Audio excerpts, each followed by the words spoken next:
시편 56편 1절에서 13절 설교의 제목은 두려워 아니하리라입니다. 여러분 같이 따라해 주시기 바랍니다. 두려워 아니하리라. 한 번 더요. 두려워 아니하리라. 한 번 더. 두려워 아니하리라. 예, 2026년 새해를 맞이하고 있지만 어떤 구체적인 모드는 알게 모르게 두려움 혹은 걱정으로 인하여 마음의 평정심을 잃고 있습니다. 설문조사를 통하여 사람들이 경험하는 두려움의 4가지 영역이 있다고 합니다. 첫 번째는 건강과 질병에 대한 두려움입니다. 예, 순식간에 전혀 예상하지 못하게 건강검진을 통하여 암이 발견될 수도 있고요. 여러 가지 질병을 우리가 전혀 예상하지 못하는 상황 속에서 경험할 수가 있죠. 또 나이가 점점 들어가면서 치매에 대한 공포스러운 그 두려움이 또 우리에게 있을 수 있는 것이죠. 그것이 나에게 또는 내가 사랑하는 그 가까운 가족에게 그러한 질병의 소식이 들리게 되면 우리는 공포에 두려움에 사로잡히게 되는 것입니다. 그래서 지금 당장은 내 주변에 이렇게 아픈 사람이 없을지라도 막연하게 그렇게 고통을 경험하면 어떻게 하지 하는 그런 두려움도 있을 수 있는 것이죠. 이것이 첫 번째 사람들이 경험하는 두려움이라고 합니다.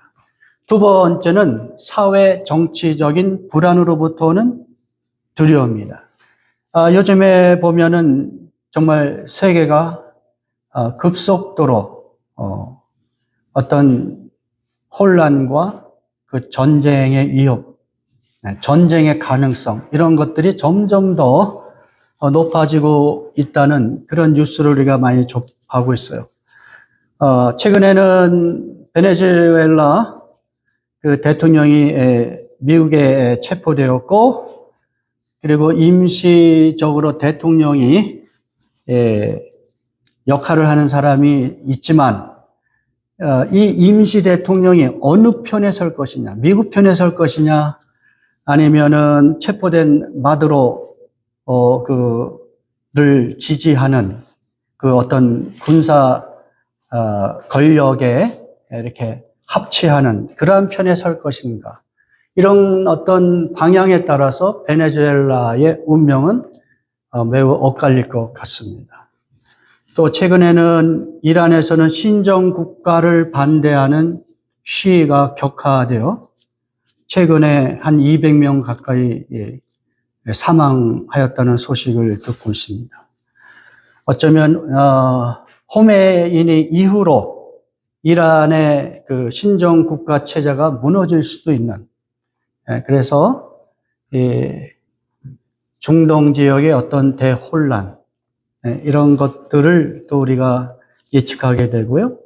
이러한 소식들, 또 미국에서는 그 사흘 전인가요? 미니애폴리스에서 아이스 이민세관 단속국의 그 이민자 단속 작전 과정에서 30대 여성이 총에 맞아 숨진 사건으로 미국 전역에서 아이스에 대한 어떤 반발, 영구적으로 이게 퇴출시켜야 된다는 어떤 그런 구호들이 넘쳐나고 있습니다. 실제로 저 같은 경우도 이제 다운타운이나 이런 데 가면 혹시 아이스에 의해서 조사를 받게 되면 어떻게 될까? 그런 두려움이 저도 모르게 이렇게 생기더라고요. 그러니까 이러한 그 어떤 국제 정세 또 국내의 여러 가지 불안정한 여러 가지 사건들로 인하여 우리는 알게 모르게 두려움이 우리 안에 존재하게 되는 것 같습니다. 세 번째, 사람들이 또 경험하는 두려움의 영역은 경제적인 두려움입니다. 예, 세계 경제가 무너지지는 않을까? 지금 사실은 각자 자국의 이익을 극대화시키는 방향으로 그렇게 정책을 쓰고 또 무역 질서가 이렇게 재편되는 이러한 분위기 속에서 과연 세계 경제가 안정적으로 유지될 수 있을까? 그런 불안감. 또 인플레이션 또는 그 AI로 인한 그 많은 그 실업을 경험하게 되는 실직자들에 대한 소식, 이런 것들이 우리의 마음을 불안하게 합니다. 특별히 젊은 세대는 이런 AI의 개발로 인하여 어떻게 AI로 인하여 변화가 될 그 어떤 경제, 사회적인 시스템 속에서 어떻게 직업을 잡고 거기서 살아남을 수 있을까? 여기에 대한 어떤 아이디어가 아직까지는 없어요. 다 지금 불확실한 그런 상황 속에 있는 것이죠. 그래서 이러한 경제적인 불안정한 소식들은 우리의 마음을 또한 불안하게 만드는 것입니다. 마지막으로 네 번째 영역은 환경적인 위협으로 인한 그 불안 또는 AI 또는 그 여러 가지 신기술로 인하여 거기에 적응하기 위한 어떤 불안함, 이런 것들이 우리를 알게 모르게 불안하게 만드는 것입니다. 그런데 이렇게 네 가지 영역의 두려움을 느끼는 그 근본적인 이유는 무엇이냐면, 제가 두 가지만 말씀드린다면, 하나는 뭐냐면 지금까지 네 가지 열거했던 영역들은 다 어떤 문제가 있어요. 우리가 그것을 통제할 수 없다는 거예요.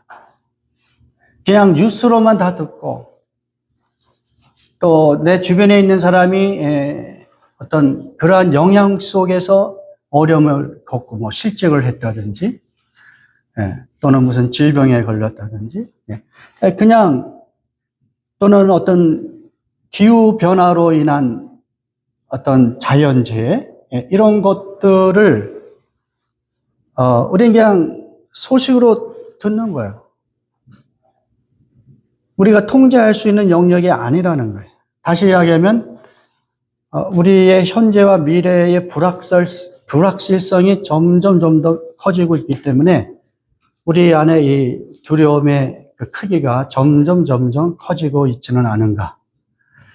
두 번째 우리가 두려움을 느끼는 이유는 뭐냐면 그러한 네 가지 영역으로 인하여 내가 소중하게 지키고 있었던 것들을 상실할 수 있는 그러한 그 가능성을 예측하기 때문에 이렇게 두려워한다는 것이죠. 건강을 잃을 수도 있고, 가족 간에 누군가가 사고를 당할 수도 있고, 요번에 그 아이스 때문에 그냥, 갑작스럽게 전혀 예측하지 못하는 상황에서 어떤 사람은 체포를 당하고, 폭행을 당하고, 어떤 사람은 또 총으로, 죽임을 당하기도 하는 이런 일들이 일어나잖아요. 그런 가능성, 또 경제적인 그 불안정함으로 인하여 내가 직업을 잃을 수도 있고 재산을 잃어버릴 수도 있고 이런 여러 가지 상실의 가능성 때문에 우리는 그러한 네 가지 영역에서 두려움을 느끼게 되는 것입니다. 그래서 우리가 어떤 특정한 이유 때문에 두려워할 수도 있고 또는 특정한 이유는 아니지만 막연하게나마 우리는 이런 어떤 정치, 경제, 사회, 기술, 환경의 여러 가지 주변 뉴스나 이런 것들을 접하면서 우리는 어떤 두려움에 노출되어 있지는 않은가, 이 생각을 하게 됩니다. 이러한 우리의 그 현실 세계 속에서 성도들은 어떻게 살아가야 되는가. 오늘 말씀을 통해요, 우리는 그것을 이렇게 적용하고 싶은 것이죠. 두려워하지 아니하리라. 여러분 같이 따라해 주시기 바랍니다. 두려워하지 아니하리라. 다윗이 시편 56편에 보면은 다윗이 이제 사울의 추격을 피하기 위하여 도망을 쳤는데 하필이면 그것이 블레셋 지역에 있는 한 도시, 가드라는 곳은 어떤 곳이냐면 이 다윗이 죽인 골리앗의 고향이에요. 그러니까 가드 사람 입장에서 보면 원수, 자기의 영웅을 죽인 이 원수가 자기 발로 지금 들어온 거예요. 자기 도시로 들어온 거예요. 가드라는 도시로 들어온 거예요. 그러니까 그 신하들이 말이에요, 이 다윗을 죽이려고 여러 가지 모함을 하는 그러한 분위기예요.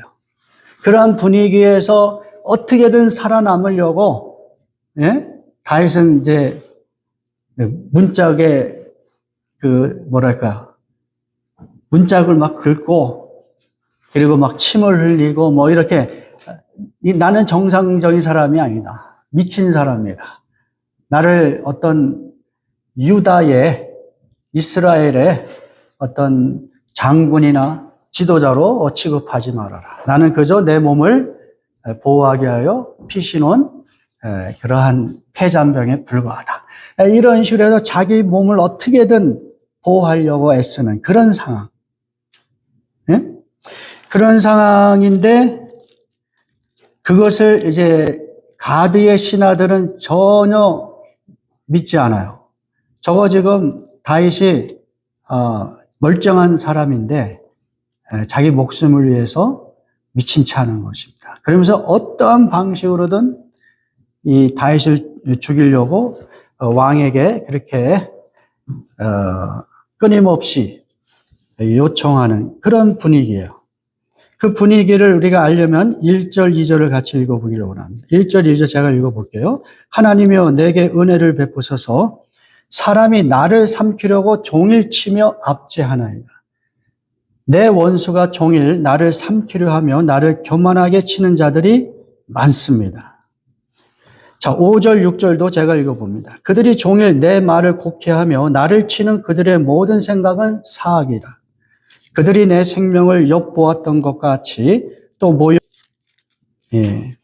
자기가 피신해온 이 가드라는 도시에서 죽임을 당할 수 있는 연습해온 현실, 그 현실 속에서 다윗은 그 고백을 하는 거예요.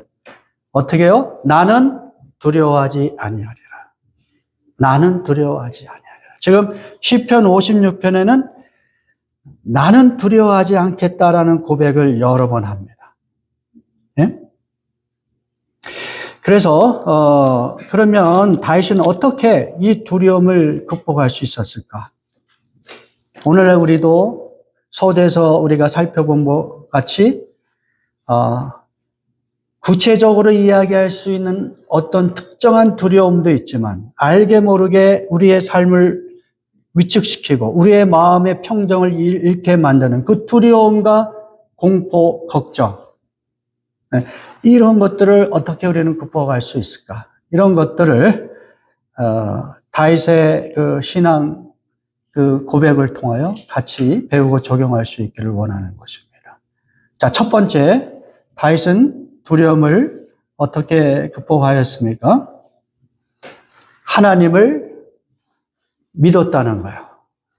신뢰, 하나님을 의지하였다. 우리 다 같이 이 말씀을 읽겠습니다. 시편 56편 3절, 4절, 11절 같이 봉독합니다. 내가 두려워하는 날에는 내가 주를 의지하리이다. 내가 하나님을 의지하고 그 말씀을 찬송할지이다. 내가 하나님을 의지하였은즉 두려워하지 아니하리니. 혈육을 가진 사람이 내게 어찌하리이까? 내가 하나님을 의지하였은즉 두려워하지 아니하리니 사람이 내게 어찌하리이까? 네, 지금 상황은 두려운 그러한 현실이에요. 그러나 그 두려움에 내가 무너지지 않고 두려움을 오히려 극복하고 그리고 하나님이 기뻐하시는 삶을 살기 위해서 그가 이렇게 고백하는 것이죠. 나는 두려움에 무너지지 않겠다. 그게 뭐야? 나는 두려워하지 않을 것이다. 어떻게 해서요? 내가 하나님을 trust, 의지함으로써 내가 두려워하는 날은 내가 주를 의지하리라. 내가 하나님을 의지하고 또 내가 하나님을 의지하였은즉 두려워하지 않겠다. 내가 하나님을 의지하였은즉 두려워하지 않겠다. 두려움을 극복할 수 있는 그 최상의 그 방법은 어떤 세속적인 그 처방, 사회, 어떤 경제 또는 심리학적인 처방, 이런 것도 필요하겠지만 그것보다 더 근원적으로 우리의 두려움을, 걱정을, 공포를 극복할 수 있는 방식. 무엇이에요? 한번 따라해 주세요. 하나님을 의지하리라. 하나님을 의지하리라. 다윗은 하나님을 의지하기로 결정을 했어요. 그 두려움을 이겨내기 위해서. 네? 이게 왜 중요하냐면 지금 이 두려움이 어디로부터 왔어요? 네, 가드에 있는 원수들로부터. 다시 말하면 사람들로부터 오는 공포였어요. 두려움이었어요. 그래서 그 사람들을 어떻게 이야기하냐면 혈육을 가진 사람이 내게 어찌하리까? 내가 지금 경험하는 이 두려움과 공포는 사람들로부터 오는 공포다. 근데 그 사람들은 어떤 사람이냐? 혈육을 가진 사람들이다. 자, 여기서 NIV 성경은 이 혈육을 가진 사람을 mortal man이라고 이렇게 번역을 했어요. mortal man은 뭐예요? 죽을 수밖에 없는 존재. 자, 그리고 이 히브리어 성경을 보면 혈육을 가진 사람은 한 단어로 이렇게 사용하였는데요. 바사르라는 단어를 사용했어요. 바사르, 그러니까 혈육으로 이렇게 언어 성경에는 이렇게 되어 있는 거예요. 혈육. 그러니까 지금 다윗을 죽이려고 위협하는 사람들을 혈육이라고 이렇게 표현을 하고 있고요. 그 혈육은 어떤 의미를 갖고 있냐면 부서지기 쉬운 육체라는 뜻이 있어요. 육체. 그러니까 자기의 원수들을 그렇게 표현한 거예요. 부서지기 쉬운 육체를 갖고 있는 존재다. 이거. 네? 실제로 이 창세기 2장 7절에 보면 여호와 하나님이 땅의 흙으로 사람을 지으셨다. 이렇게 되어 있거든요. 인간을 어떤 존재로 표현하냐면 땅의 흙으로 만든 존재라고 표현하고 있어요. 여기서 흙이라는 단어. 이게 이제 이 히브리어로 아파르라는 단어를 썼습니다. 아파르. 이것은 티끌이라는 뜻이 있어요. dust 또는 애쉬 또는 파우더 이게 부서진 상태. 인간의 존재 자체가 흙의 더스트로 만들어진 존재다 이거야. 그러니까 이 플래시라는 것은 이런 의미가 함축되어 있는 것이죠. 하나님의 피조물에 불과하다. 아무리 무슨 권력과 돈과 힘으로 어떤 사람을 위협하고 죽이려고 해도 우리가 하나님을 의지한다는 얘기는 그 사람을 어떤 존재로 보는 거예요? 플래시로 보는 거예요. 부서질 수 있는 존재. 그 다른 식의 표현은 모털맨, 죽을 수밖에 없는 존재. 하나님의 피조물에 불과하다. 다시 이야기하면 하나님에 비하면 어때요? 매우 별거 아닌 존재란 말이에요. 별거 아닌 존재.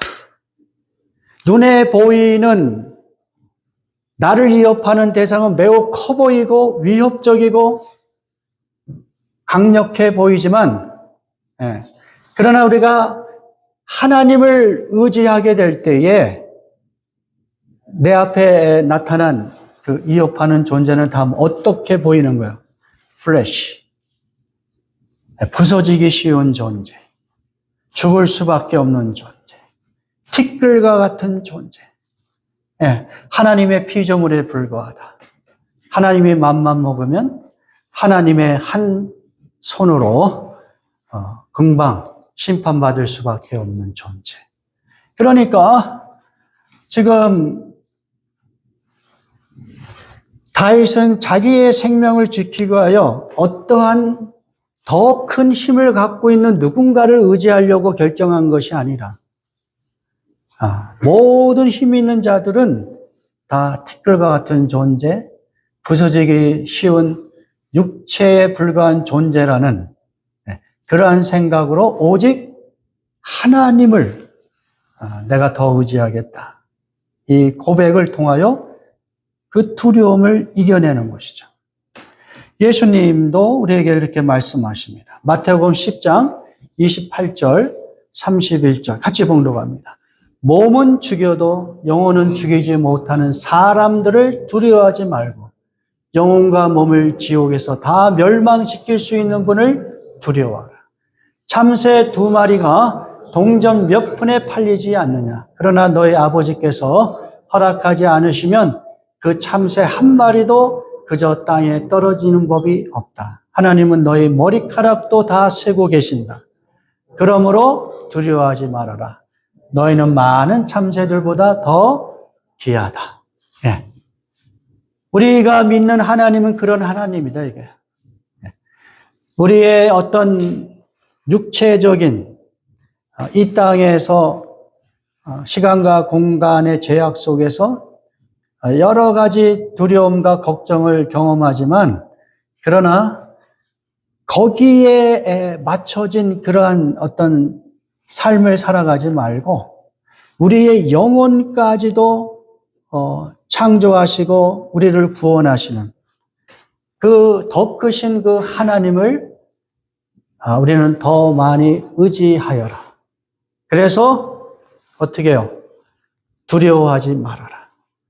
여러분의 시간과 공간 속에서 여러분이 경험하는 그 많은 위협과 어려움을 넘어서는 그 하나님의 그 창조주 하나님의 크심을 여러분이 바라보면서 그 두려움을 이겨낼 수 있기를 주님의 이름으로 축원합니다. 두 번째, 다윗은 기억하시는 하나님을 기억함으로 기억하시는 하나님을 기억함으로 두려움을 이겨냈습니다. 시편 56편 7절에서 8절 같이 봉독합니다. 그들이 악을 행하고야 안전하오리이까 하나님이여 분노하사 뭇 백성을 낮추소서. 나의 유리함을 주께 해서 계수하셨사오니 나의 눈물을 주의 병에 담으소서. 이것이 주의 책에 기록되지 아니하였나이까. 하나님이 어떤 분인가를 묵상했더니 하나님은 분노하시는 하나님이구나. 무엇에? 불의함에. 하나님의 백성을 핍박하고 하나님의 백성들에게 걱정과 두려움을 주는 그 모든 악의 세력에 대하여 분노하시는 하나님이시구나. 그러므로 하나님께서는 이 다윗이 경험하는 이 억울함, 다윗의 잘못이 없음에도 불구하고 쫓김을 당하고 또 어떤 죽음의 공포 속에서 살아야 되는 그 다윗의 억울함과 그 눈물, 그것을 하나님은 반드시 보상하실 것이다. 하나님은 분노하시는 분이다.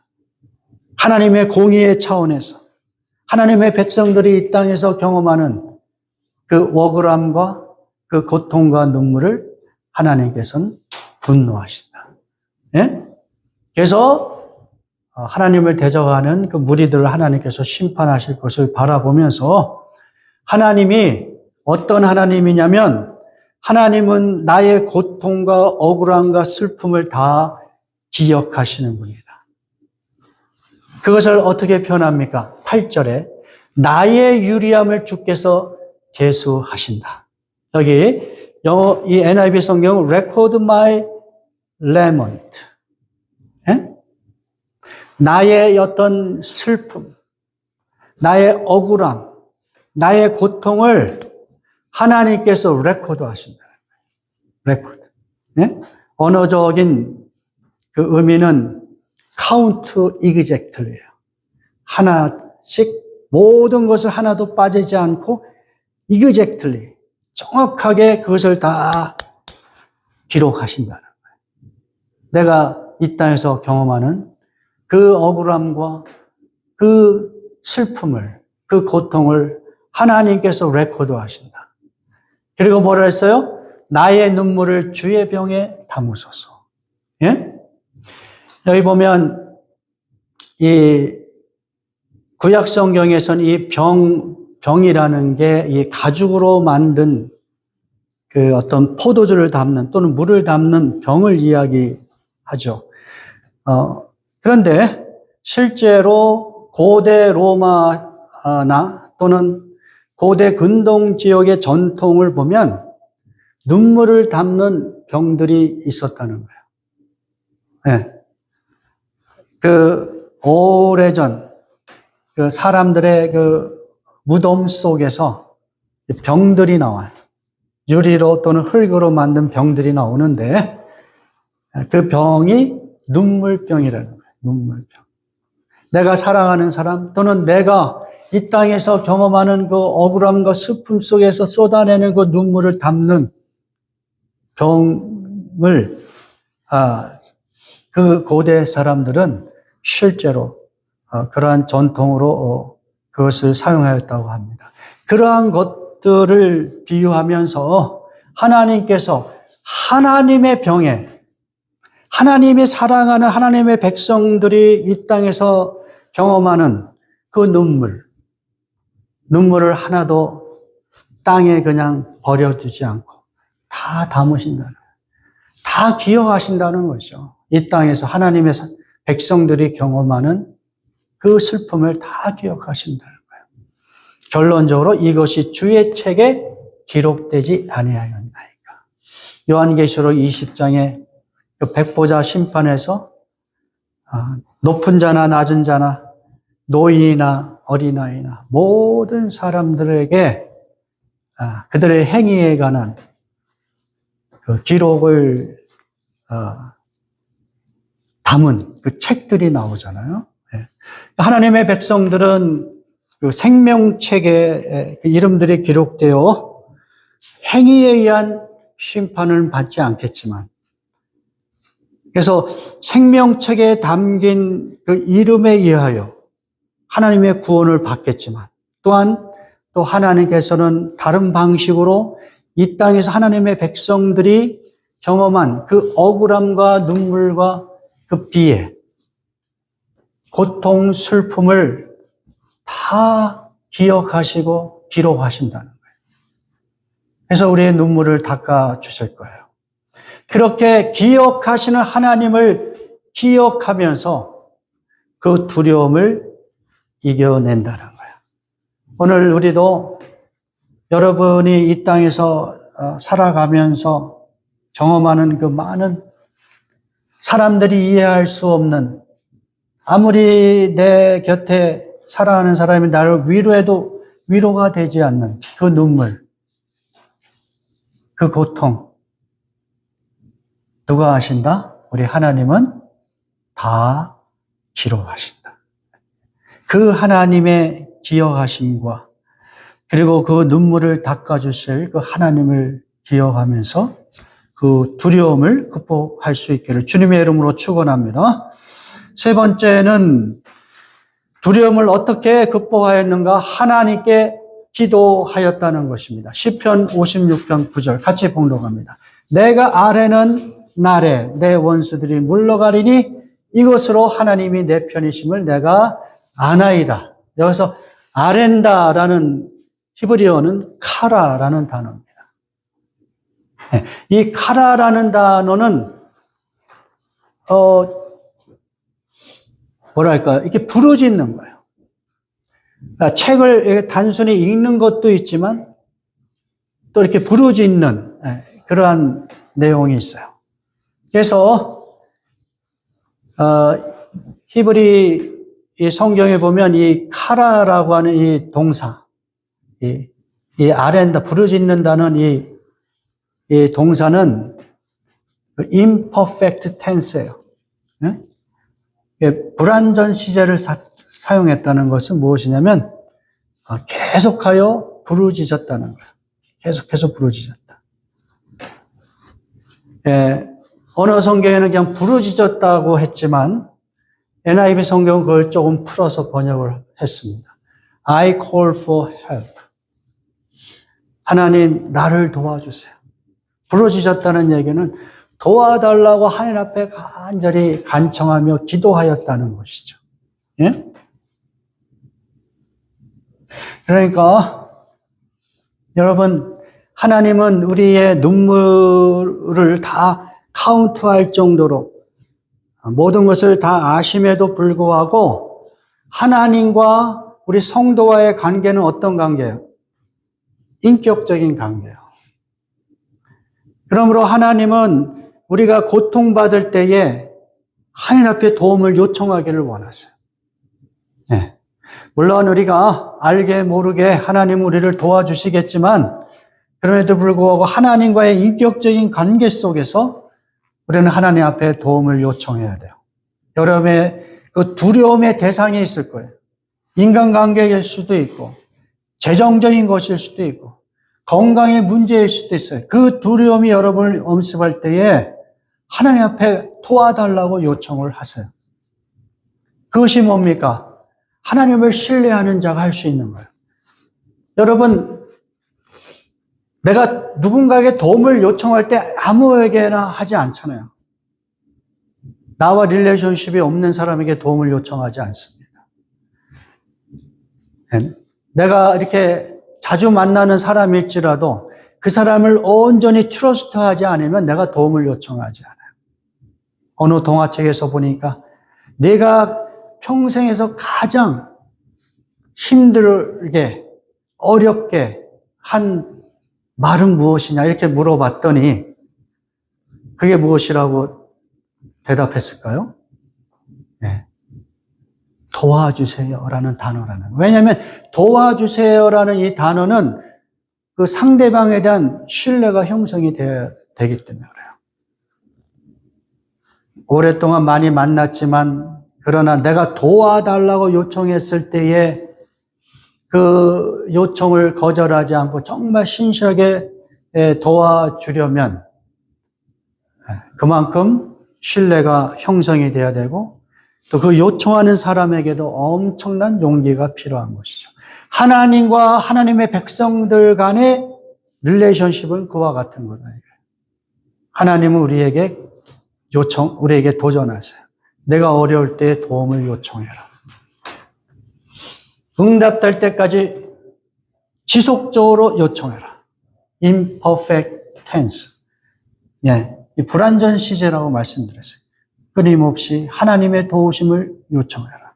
그래서 우리가 경험하는 그 두려움을 이겨낼 수 있는 것입니다. 네 번째는 찬송입니다. 왜냐하면 이것은 아까 제가 말씀드린 대로 하나님과의 인격적인 관계 속에 있기 때문에 그분의 성품과 그분의 신실하심 이런 것들을 생각하면서 하나님을 찬송하는 것이죠. 자, 시편 56편 10절, 11절 같이 봉독합니다. 내가 하나님을 의지하여 그의 말씀을 찬송하며 여호와를 의지하여 그의 말씀을 찬송하리이다. 내가 하나님을 의지하였은즉 두려워하지 아니하리니 사람이 내게 어찌하리이까. 여기 보면 하나님의 말씀을 찬송하며 하나님의 말씀을 찬송하리이다. 이렇게 되어 있잖아요. 하나님의 말씀. 하나님의 말씀이라는 게 무엇일까요? 하나님께서 말씀하신 것은 반드시 어떻게 된다? 이루어진다는 거예요. 다시 이야기하면 하나님의 말씀이라는 얘기는 하나님께서 하나님의 백성을 보호하시고 지켜주시겠다는 그 약속을 반드시 지켜주신다는 거예요. 그것을 떠올리면서 그러한 하나님의 말씀, 하나님의 백성들을 보호하시고 지켜주시겠다는 그 언약의 하나님의 말씀을 기억하면서 하나님을 찬송합니다. 하나님과의 인격적인 관계라는 것은 그와 같은 거예요. 우리가 하나님 앞에 단순히 도움을 요청하는 것으로 끝나지 않고 하나님께서 또한 우리를 온전히 지켜주실 것이다. 우리를 보호하실 것이다. 하나님의 그 약속을 반드시 실천해 주실 것이다. 이러한 기대감으로 하나님을 찬송하는 것입니다. 우리에게 부족한 것 중에 하나, 어떤 사람과의 관계 속에서도 우리가 부족한 것이 무엇입니까? 그 사람에 대하여 우리가 칭찬해주고 그 사람에 대해 인정해주는 것이 부족하잖아요. 우리는 하나님과의 관계 속에서도 하나님 앞에 도움을 요청하는 데는 우리가 익숙하지만 그 하나님을 찬송하는 데는 익숙하지 않는 것 같습니다. 그러나 우리가 두려울 때 오히려 여러분이 시편을 보면 두려울 때에 시편 기자들은 하나님을 오히려 찬송합니다. 두려움을 극복하는 방법 중에 하나, 하나님의 말씀을, 약속의 말씀을 기억하면서 그 약속의 말씀에 신실하실 하나님 때문에 찬송하는 그러한 그 일들을 통하여 두려움을 또한 극복할 수 있기를 주님의 이름으로 축원합니다. 마지막으로 우리가 두려움을 이길 수 있는 방식은 무엇이냐? 확신을 갖는 거예요. 확신. 무슨 이야기냐면, 자, 시편 56편 12절 13절 같이 봉독합니다. 하나님이여 내가 주께 선함이 있사온즉 내가 감사제를 주께 드리리니 주께서 내 생명을 사망에서 건지셨습니다. 주께서 나로 하나님 앞 생명의 빛에 다니게 하시려고 실족하지 아니하게 하지 아니하셨나이까. 지금 다윗은 생명의 위협을 느끼면서 두려움과 공포 속에 있는 거예요. 문제가 해결되지 않았어요. 그런데 다윗은 어떤 고백을 하냐면 내가 주께 서원합니다. 그것은 내가 감사제를 주께 드리는 것입니다. 감사제는 뭐예요? 하나님이 자기의 기도를 응답하셔서 자기를 이 모든 두려움의 환경 속에서 구출하시고 구원하셨다는 것을 감사로 표현하는 제사가 아니겠어요? 지금 상황이 바뀐 것은 아니에요. 그런데 하나님 앞에 감사제를 드리겠다고 이야기해요. 더 나아가서 그는 그렇게 고백합니다. 주께서 내 생명을 사망에서 건질 것이다. 그렇게 되어 있어요? 뭐라 되어 있어요? 건지셨다 이렇게 되어 있잖아요. 영어식 표현으로도 You have delivered me from death. 현재 완료형으로 사용했어요. 현재 완료.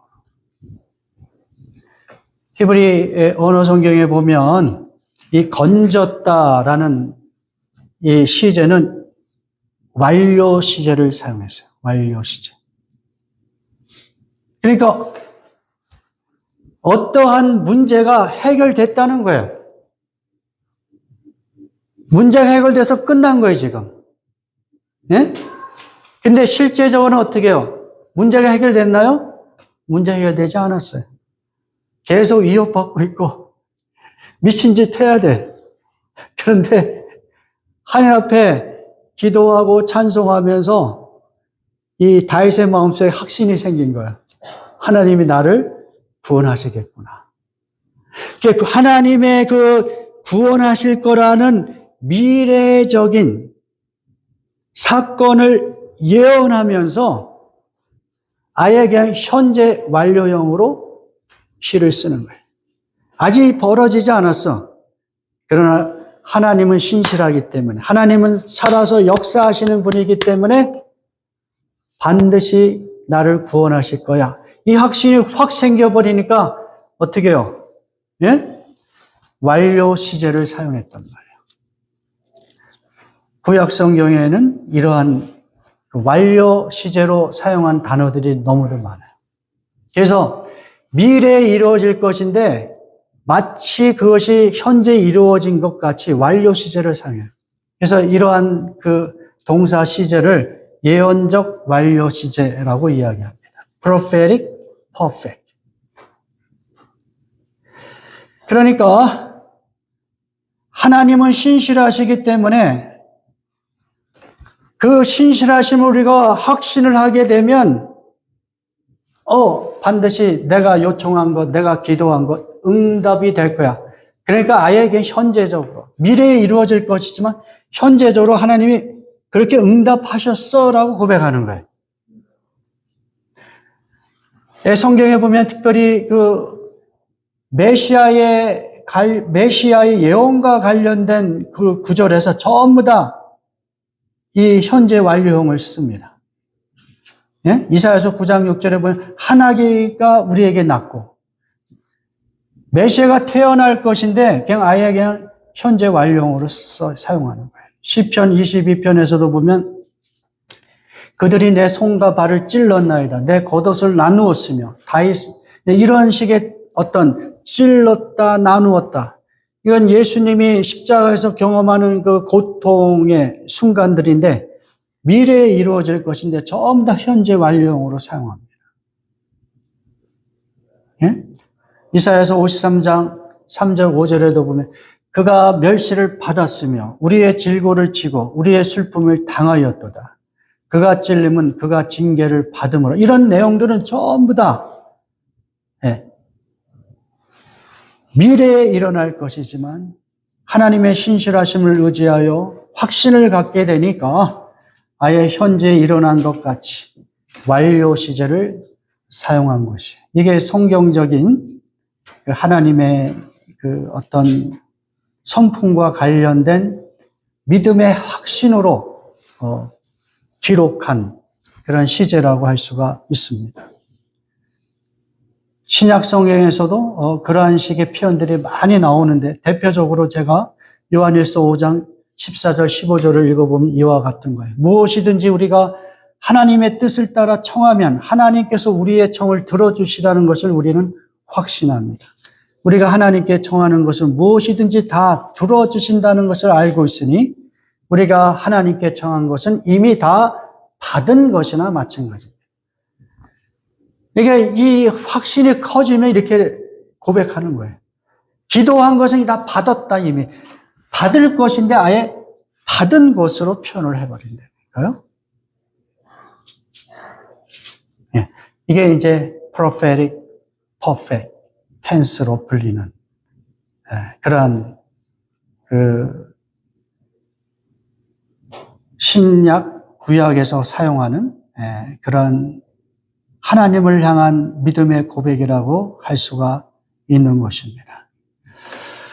그러니까 이러한 확신이 있었기 때문에 아직 내 형편은 바뀐 게 없지만 하나님은 반드시 나를 구원하실 거라는 그 확신 때문에 그 두려움에 무너지지 않고 두려움을 이겨낼 수 있었던 것이죠.